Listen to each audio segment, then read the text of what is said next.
Well, I don't just collect Victrolas. I also collect reproducers. You know, when I find them without a machine attached anyway. And here's a selection of a few of them from the collection that I was just consolidating some stuff in storage and thought I would pull these out to show you what's here. We'll start with this one. This is an early exhibition with the round hole for the needle.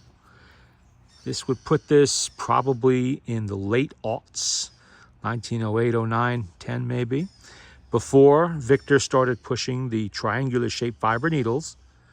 Steel needles were all that was available, and they were round. So that's why that has a round hole there instead of a triangular one. And this is in entirely original condition. I have not rebuilt this. Everything is original on this. It comes in the original jewel case too, which is in awesome condition. Still has the spring mechanism working on there. It doesn't work on some of the other ones. And they fit in there just like this. Gold plated, by the way, was used on Victor's premium machines, like the original VTLA Victrola, which became the Victrola 16, and eventually, it culminated in the 18 and other specialty machines. But all the premium models would use this, and some of them you wouldn't think are premium models. Like I have a tabletop model 11. It's 1909 or 1910. I know in 1911, the 11 became a floor model, which is the most popular Victrola ever made. They made like 700, 800,000, something like some ridiculous huge number. But the first couple years of the 11, it was a tabletop and it was a premium model, gold-plated furniture with a gold-plated reproducer. But this is not from that. This is an extra that I have in my collection. We'll put that aside here and we'll move on to this one. The spring doesn't work on this case, but the rest of the case is in pretty good shape. This is your typical, this has been rebuilt by me, but your typical exhibition that was used on every Victrola, right up until 1919 when the Victrola model number 2 came out. Not including the concert reproducers, which were also out. Some of those were around, but those were special order. They weren't standard issue. This has the triangular hole, which is common pretty much every, I gotta put some oil on that thumb screw. Pretty much every Victrola, reproducer made after, 1909 or 10, something like that. I forget when. If you had an older reproducer, you could have this upgraded by the dealer, and they would put a new needle bar on there with a triangular hole so that you could buy fiber needles if you wanted to use them. A lot of people did that because it's fairly rare these days to find one with a round hole, for the needle, and only a round hole. Put that back in there. These jewel cases are really nice to keep them from getting damaged while they're in storage. Here's another one. The spring is working somewhat on this one. Not that great, but it is working. Another triangular hole one. This has also been rebuilt by me, and just an extra. I always keep extras around because I need them from time to time. They're good to have. You sometimes get a machine, doesn't have a reproducer, or it's got some clunky later model aftermarket reproducer, and you want to get rid of that, you have an extra to put on there. Again, this is the paper, fiber, whatever the box. This is for the exhibition. There was another one for the number 2. You see how it's got a slot in there the needle bar fits in.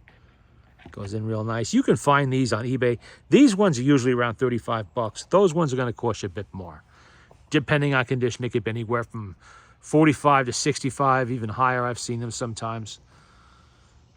Here's a nice one. This is not Victrola. This is his master's voice, the Gramophone Company of UK.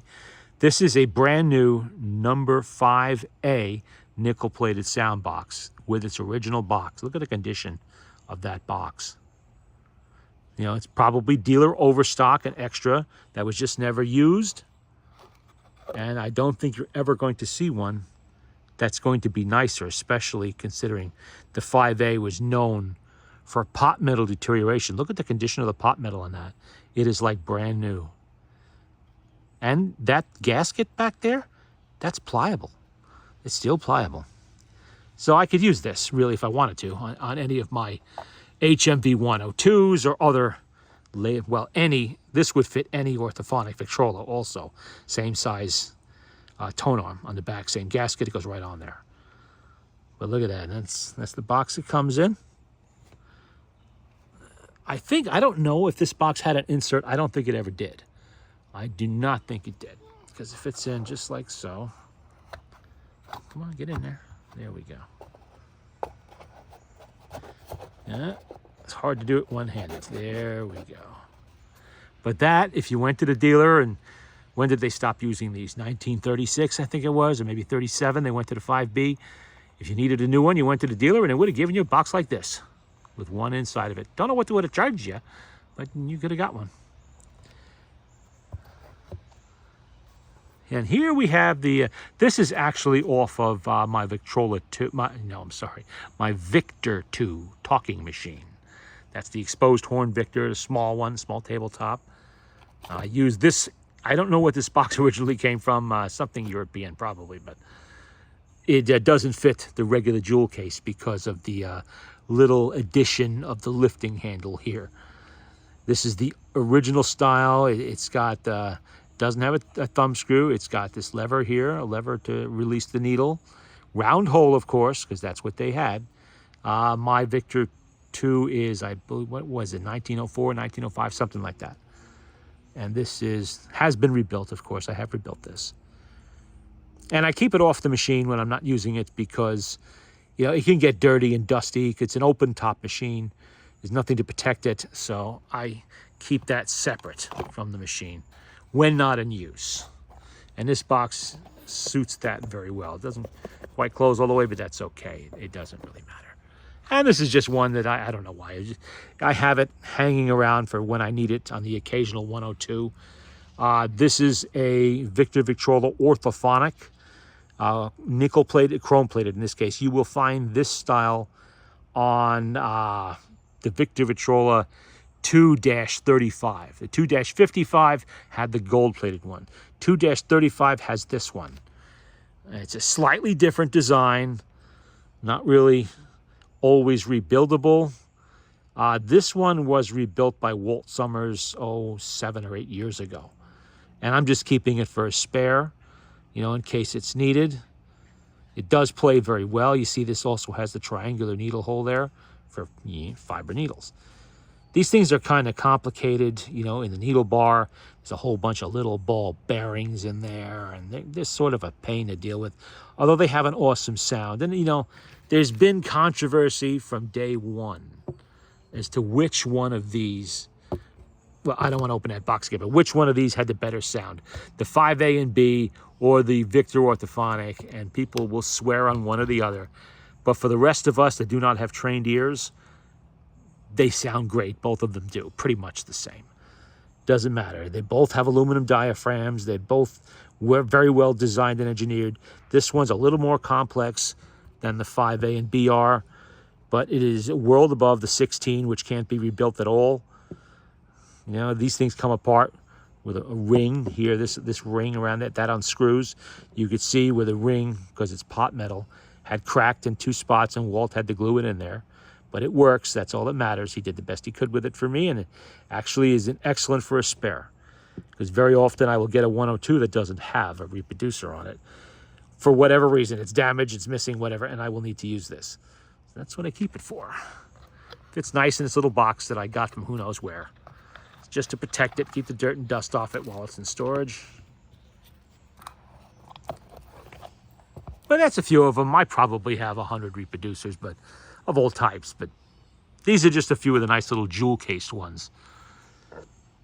And I'm always looking for more jewel cases, reasonably priced ones. I keep an eye on eBay and stuff like that. And if I happen to see one, sometimes I think one of these I actually got with a phonograph. It was just in with it, with the extra stuff. I look for that kind of thing. It's always nice little extra to get. But I think you like to have a look at that. And it's a little side to the hobby, that's all. Especially if you don't have a lot of room for phonographs. Hey, you could fit 50 of these reproducers in a drawer. And they're fun to rebuild. And then you could play them on your machines. You know, if you have a Victrola, you could always play them to test them and have fun with them and get jewel cases for them, maybe make your own and preserve them.